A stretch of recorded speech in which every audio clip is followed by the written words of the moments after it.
Before I indubitably inflame the comments, let me preface this video by saying that these are my opinions. These do not state facts or truths about this game in particular.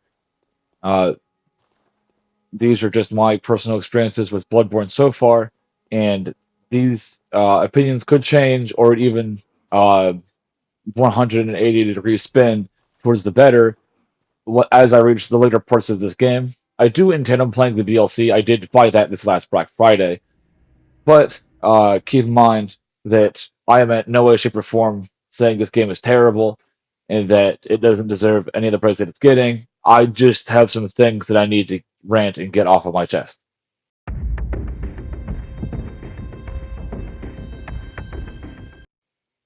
In Sony's infinite corporate wisdom, they decided to lock this game at 30 FPS. Considering this game came out for the original launch model PS4 and having grown up on one of those things, I understand the limit to an extent when it comes to it running on those specific machines. But considering that now we're on a PS5, and most of us are, and that a lot of people were really anticipating the PC release of this game, there's hardly a reason to keep it locked at 30. It can't even be considered a hardware limitation anymore. However, until Sony actively comes out and states that they have a reason, we can only begin to assume why Sony would decide to take this route when it comes to how many frames the player gets to view the game at. Now, this has caused some issues with me. Keep in mind, this is literally just me trying to get used to the half the frames that I'm used to. I've been playing a lot of Elden Ring recently, and if you have seen my channel or been following along, or if this is your first time here, I'm used to the 60 FPS that Elden Ring gives me when playing the game. In fact, when I played through the Dark Souls trilogy for the first time, also documented on my channel, you can watch that at any time. I have dedicated playlists in order. Um, those games got remastered to run at 60 FPS. So the fact that this is the only Soulsborne game on the PS5 that doesn't run at 60 FPS, it's a little bit wonky. Although, like I said, it's more of a pet peeve than anything else. Uh, we're not going to touch too much more on it. It is one of the biggest reasons people want this game ported to computer. Uh, on to the next problem that I have.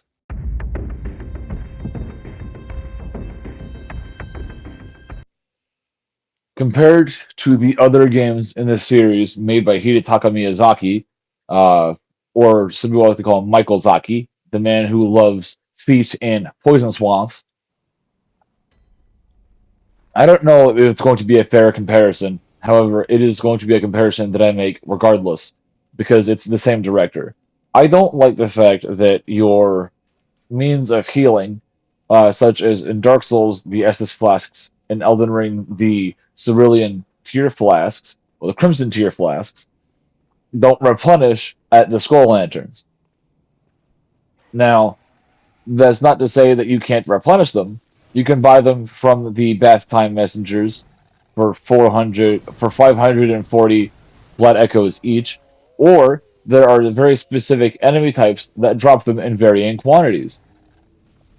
So one could say, well, Travis, why don't you just go grind some of those and stop complaining about the system? Well, the problem is if I'm in the flow of fighting a boss, getting used to the move set, making that usually a long run back, and I'm specifically referencing right now the Shadows of Yharnam fight, which is where I'm currently stonewalled at the making of this video. If I had to make that run back the entire time, and then all of a sudden, not only do I have to make that run back, now I have to leave the area to now go grind for some blood vials. And while grinding for blood vials, I could run out of quicksilver bullets. Now, it doesn't so much bother me that you can run out of quicksilver bullets because you don't need to parry. It's not something that actively hinders my ability to play the game. It's the fact that sometimes I do make a mistake, and I don't want the game to punish me by forcing me to play more of an area that I've already been through just to be able to heal more. But if we kept at this, I'd be ranting all day. On to my next issue, which is a lot smaller, but still something I'd like to touch on.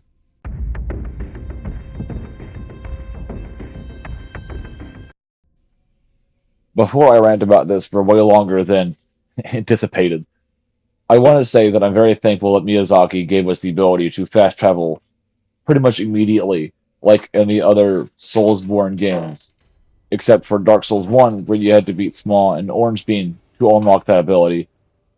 Not the point of this rant.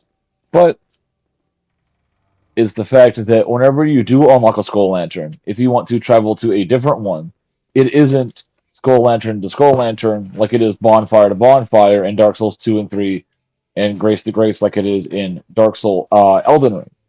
The problem is that you first have to go from that Skull Lantern to the Hunter's Dream, which I get it. You teleport back to the Hunter's Dream, you do a couple stuff there, and then you teleport to where you're going.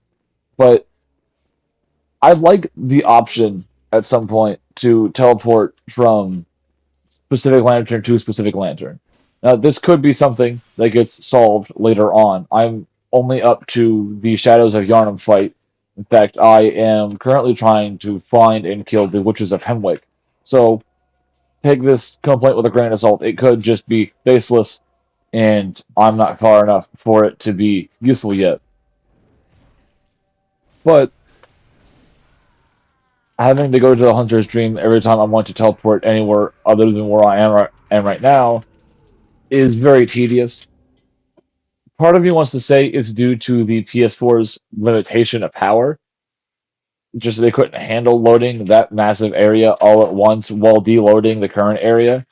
But then you got to remember, games like Dark Souls 2, a game made by the same people that also had massive sprawling worlds similar to that to of Bloodborne, did support fast travel from bonfire to bonfire or point to point, and that was off rip. And there wasn't a hub world; you didn't have to teleport back to Majula and then to where you were going. You could just teleport to where you wanted to go. So I imagine there's probably a lore reason for it that I'm just neglecting. Regardless of the reason for it, it's a little tedious, and at some point I'll get used to it. But as of right now, I it makes me so aggravated. I'm gonna move on to the next thing before I talk about this for hours straight. After thinking a lot of things over, that's pretty much all the issues I have so far with the game. Um, I'm not gonna reiterate them here at the end like my brain wants me to, but I wanted to thank you for listening if you've made it this far to my rants. And if you think you might know something that'll help alleviate these, please let me know in the comments because I'd like to solve this if at all possible. But all that being said, thank you so much for watching. The video doesn't exactly end here. I do end up fighting a boss at the end of this, and I'll raise the volume of the clip in the background so that you can actually hear it. But